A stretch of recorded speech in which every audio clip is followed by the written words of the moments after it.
আজকে সকালে ঘুম থেকে উঠেই প্রচণ্ড খিদে পেয়ে গেছিলো, তাই প্রথমেই এক গ্লাস ছাতুর জল খেয়ে নিলাম। আমার না প্রচণ্ড ঠান্ডা লেগেছে, মানে হয়তো গলা শুনেও বুঝতে পারছো শরীরটা একদম ভালো নেই। তার একটু বাদেই ব্রেকফাস্ট করে নিলাম। তো ব্রেকফাস্টে ছিল রুটি, আলু পোস্ত আর একটা ডিম সেদ্ধ। ব্রেকফাস্ট করে মা আমাকে বললো যে এই সজনের ফুলগুলো বাছতে, বড়া হবে আজকে তার জন্য, তো সেটাই এখানে বসে বসে বাছছিলাম। আজকে লাঞ্চে হবে ডাল, সজনের ফুলের বড়া আর মাছের ঝোল। লাঞ্চ করা আমার হয়ে গেছে, এখন একটু বাইরে বেরিয়েছিলাম, তো হঠাৎ করে চোখ পড়লো আমাদের এই বগনভেলিয়া গাছটার দিকে। এত সুন্দর ফুল হয়েছে, দারুণ লাগছে দেখতে।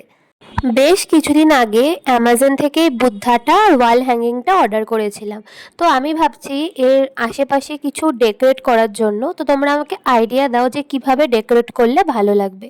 ঘরে একটা বেল পড়েছিল, তো ভাবলাম আজকে বিকালে ঠান্ডা ঠান্ডা বেলের শরবত বানাই। খেতে কিন্তু দারুণ হয়েছিল। তো আজকে ব্লগটা এইটুকুই রাখলাম।